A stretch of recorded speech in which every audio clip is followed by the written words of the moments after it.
The main source of hatred in the world is religion, and organized religion. These Christian apologists are full of intolerance and expecting us to swallow it, but I'm not allowing this. First they claim this is a Christian nation, and then proceed to try to merge their little doctrine into biased legislation, like we should give a damn about the God they praise, or their book of contradictions written back in the days. Some mythological, hypocritical bullshit that tends to distort shit, and then you wonder why we all ignore this. You're atheists to each and every other type of God. For all you know, the one you worshiping could be the fraud. Yeah, I know, we're taking it out of context. That's what you would say next, like it's so fucking complex. Guess I'm an evil child of Satan, keep on mocking me. Average Americans do not want a theocracy, so keep your mysticism deep inside your mental prisons, and let us grown-ups make our own decisions.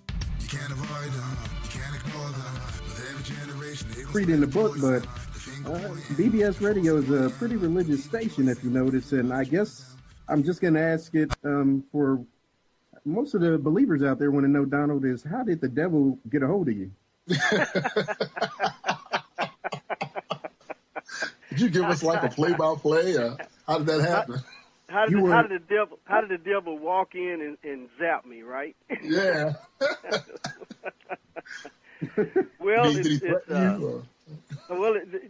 just happen to. I like to say that it's a. I am thrilled that if the devil did it, thank the devil, because I have moved into a different way of thinking about a lot of things in life, not just about religion. And I think what happened is because I unlocked my mental capacity that religion restricted, and so I'm glad to be away from religion. The journey pretty much started just based on an incident that I experienced in a church. In fact, in this church that I was a deacon, and I was a member of this church for 19 years here in Houston, and predominantly black mega church. Well known throughout the city. The pastor was pretty much well known throughout the nation, really. Prominent pastor. And the particular situation was the pastor being involved in basically a homosexual scandal. And to kind of summarize it, as the church decided to keep him as the pastor, as we voted as a membership, well, I was pretty much disturbed about that, and I was not comfortable with him staying there as a pastor. So my family and a lot of other families decided to leave the church and go find another church. Well, what took place for me was in the midst of that decision, I made a decision to become more of a student, to become more studious, to really do some in-depth study of Christianity and the Bible. And in that process, I also had to study other religions. So by me doing that, doing it in a studious, scholarly manner, I learned a lot of things about the Bible that I didn't know. And therefore, going into that process, I saw many contradictions, and I saw things that I hadn't seen before, but they were things that just weren't believable and that I just couldn't accept anymore, and there weren't any answers for it. But they were making the process, the religious process, forces you to adapt to to those thoughts or those beliefs. It basically forces you into a belief system that doesn't allow you to ask questions. So it's strictly based on faith. So the idea of you assuming faith means that you don't have any regards for truth and facts. And what happened from that process is that when I started learning facts about the religion and about the Bible, then it just made me want to question things even more. And and then the primary turning point was when I read Age of Reason by Thomas Paine. And after reading that, I didn't have any problems. I walked away from the church probably within a couple of months. And that occurred, the last church I attended was September 2006. Yeah, wow. I noticed when I was reading your book, what you mentioned is something I've talked to many other atheists about. An experience we all seem to go through is the what's next phase. Yeah. That's that was a process that was taking place before I made the change about religion.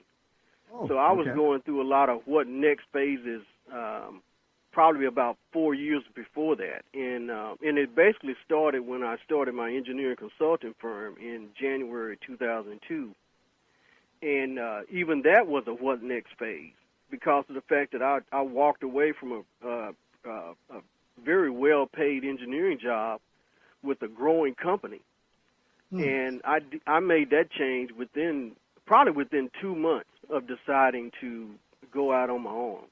So it wasn't something that took me a whole lot of time to do it. Once I understood my skills and what I had to offer, and once I decided that I didn't want to put up with the BS anymore in a corporate setting, then I made a decision to do it. And so it made sense to me. It made sense to my wife and family. And so everything else was a matter of me offering what I was doing for them to somebody else. But be able to do it on my own terms and in my own office. Right, So right. the what next phase started then. And then as time went by, I started making changes in my eating habits. I started making changes in my concepts about capitalism, health, altogether health. I started observing things within our political system and in our government that I no longer appreciated, and I started changing the way I thought about those things. And so when it came time for me to evaluate religion, I didn't have any fear about making changes when I noticed something that didn't make sense to me. Mm-hmm. So the what next phases was happening long before I made the change in religion. So I was being prepared for that, apparently. Mm-hmm. Now, you have a background in engineering. You went to school for it. Was it that background, that engineering, that started you to questioning? I mean, that amount of critical thinking. But then again, before you became an unbeliever, you still had the same background for all those years. How did those two coexist? Why do you think this happened so much? Well, the critical thinking is what I've been trained to do. I've been trained to think through problems. I've been trained to ask the right questions in order to get legitimate answers in order to solve problems. So the critical thinking is always, I guess, within my range or in my realm of my professionalism has been there. But what I did notice is that as I was gravitating toward thinking differently about other things, I think the most important part was you have to be exposed to the information. So if you don't get the information, you can't use critical thinking. And that's the most important part of our society and our education system, I think, and that is that we're not getting legitimate, quantified information that allows us to evaluate it. But religion takes on a whole different side in that religion doesn't allow that. So what happens is that I have other friends that are engineers. They can use critical thinking in other areas, but when it comes to religion, they shut it down. Mm-hmm. Okay, and that's because of the way religion has been taught, and it's been taught from the standpoint of this is what's going to provide you with security, peace of mind, and a joy, unspeakable joy. So far, and therefore you should not question this. This is already set in stone. You don't have to worry about it. Just do it. So right. I found that that's pretty amazing that there are people that use critical thinking in so many other areas, but religion doesn't allow them to do it, and so they shut that down. No, I noticed in the book you had mentioned the black mega churches and how they take advantage of the community and how some people are already going without, but they would give that last dollar that they had to the church. Right. Yeah, that's pretty amazing, man. I've heard stories about this pretty much all my life. I've known people that would actually put money in church on Sundays and then borrow money for lunch on Monday. Wow. So I've seen these kind of things, and it's amazing that the the religious community restricts people or confines people with that type of mentality, and therefore they are not capable, really, of taking care of themselves. They are really mentally incapable because of their decision-making process.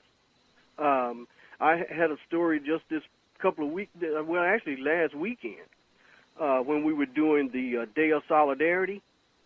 And so we had a gathering here in Houston, and I met a young lady there for the first time, and she shared the story that her mother would not pay the rent in order for her to put money in the pay her tithes and offering. Wow. And she was saying how her mother did that continuously.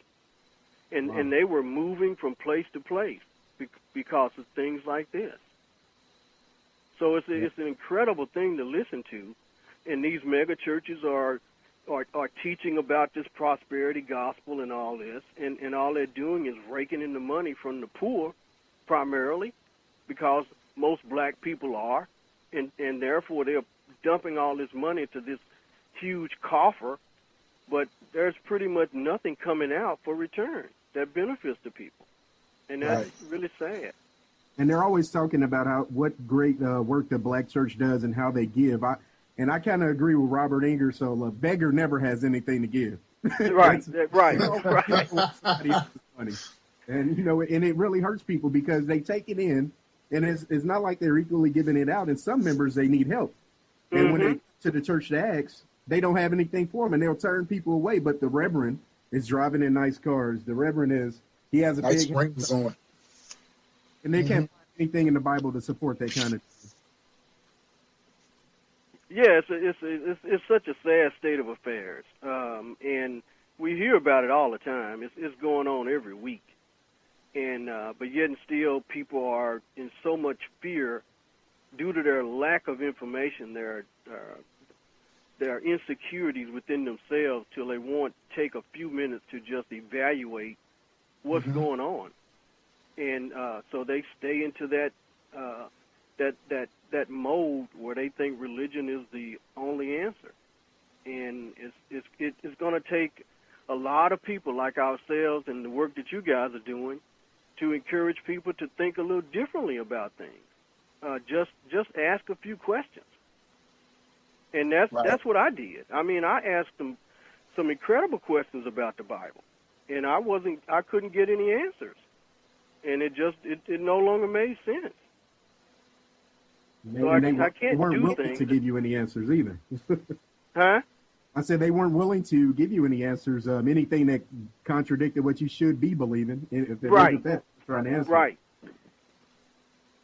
And for our community, I think that does a lot of damage to us. Being at the state that we're already in, I don't think it does anything that it's going to help us move to the next level. It really it's not. How have you been received so far in the African American community for your book with your peers and your family and people around you? Well, it's been I have to say that it hasn't been totally negative. I still have great conversations with my family, and I think I have a few cousins that are a little bit disappointed. I think I have quite a few cousins that haven't. Don't we all? Don't we all? Yeah. And then I still have a few friends, but some of them have kind of distanced themselves. In other words, they don't call as much or haven't interest in having real long conversations. Right. But when I do get around them, they don't run. So. I have to say that's a plus, and that's because I've always been a very engaging person anyway, and so if we are in a place, then we are going to talk about the reason that we are there, and the conversation takes on a pattern of its own, and so if people have if something comes up where religion is introduced, then I'm certainly going to participate in it. I'm not going to. In fact, I'm happy to. But I think the difference